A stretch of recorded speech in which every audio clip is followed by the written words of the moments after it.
So my family. So today we have YSL Woody's response. Now, if you guys really haven't been keeping up with the whole YSL case, I know I haven't really covered it much. The main reason I haven't covered it is because for the most part, what is there to cover? Everybody's snitching. Like we're not getting any new information that's really like pertinent to what's going on. If I'm being honest, it's just not like I'm not saying that there can't be more. Like it's not important. Like I said, to me, I just don't care. Everyone's snitching. We know this. Now, one thing that kind of got dropped, I think it was about a day ago, is YSL Woody basically has been an informant for over 11 years. This man has literally been an informant more than if he had a child, probably than the kid would be like the age. If he, I don't know if he does, but regardless of that fact, a 3 hour interrogation footage dropped to where he was spilling the beans, mentioning everyone's name. He mentioned 21 Savage's name. He was talking about YSL. This man was everything under the sun.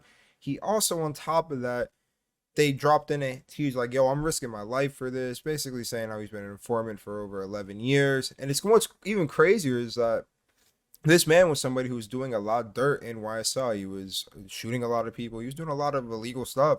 But now we see this man's been an informant for over 11 years. Now, we didn't really have anything to say. Now, Lieutenant Jake made a video exposing him like a month or two ago, and he basically hopped onto Instagram and he was like, "Yo, bet anybody gonna do anything to me though." So like he obviously didn't care. But today he hopped onto Instagram and he posted a mansion with a a mansion with, I think it's like a Porsche that's up there, or it's a Nissan, but it looks a little bit like a Porsche.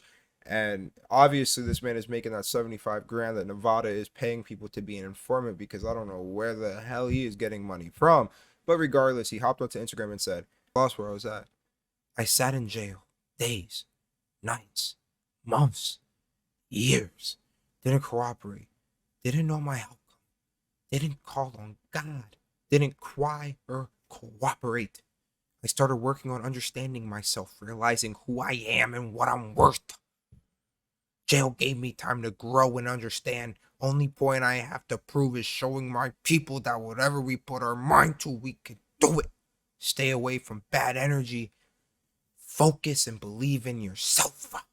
Now, 11 years he's been cooperating, by the way. If you saw that, you would think this man could he needs an Oscar for that performance. That was a beautiful, beautiful statement. But one thing that I've been saying in videos basically all years, I'm saying 2023 is exposing the streets to the average person. Now, the reason I say this is because the average person who is a hip hop fan, because hip hop has only very recently started to explode into the mainstream and be the #1 genre. Honestly, very recently, if you look at the numbers. But because of this, in the social media age, we have this idea that a lot of young kids think that being in the streets and being a super savage and this and that is the greatest life ever, and that nothing bad happens with it, and everyone wants to do it. Everyone wants to be solid. Everyone wants to hold switches. Everyone wants to be a shooter.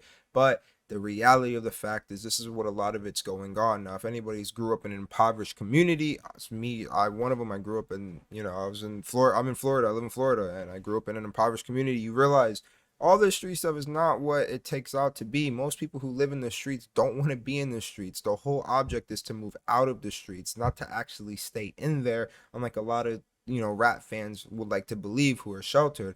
A lot of this is what goes on. If anybody's grew up in like the streets where a lot of illegal stuff was going on, you realize a lot of the snitches were people that like the other, like that you grew up with, things like that. Like YSL Woody being a snitch wasn't really surprising to anybody who's actually been anywhere in these scenarios, because at the end of the day, that's how most of it is. How do you think these snitches have most of the information? Like most of these people don't want to do hard time. Their whole goal is to get out of the hood. It is what it is. Now, I know everybody, and I know everyone's like, "Oh, you do the crime, you gotta do the time." I'm not saying that's wrong. I'm not, but the thing is, there's no moral and ethics in the streets. There really has never been, and that's what everybody has really always said, is there's no moral ethics to it. So now that people are trying to attach real moral things to it, it has never existed. This is the same. Like I just don't. This is, like I said, 2023 is a year that's exposing the streets to the average person. They're starting to understand, yo, all this street stuff is not what people chalk it out to be. Like, it isn't. Very few people get out unscathed, and that's just the reality of it. And I think this is a good inspiration, a good educational tale, really, to show new hip hop fans and people who really aren't in this space to understand, yo, this isn't a life you want to live. This isn't something fun. This isn't something cool. You have somebody like YSL Woody, a dude who was literally drop killing people, a literal murderer. This dude was a murderer, and he's still snitching for over 11 years. Like, you want to be around that dude will kill you and tell. Like, that's crazy. That man's insane.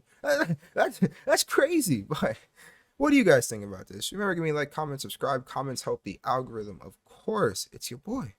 Peace.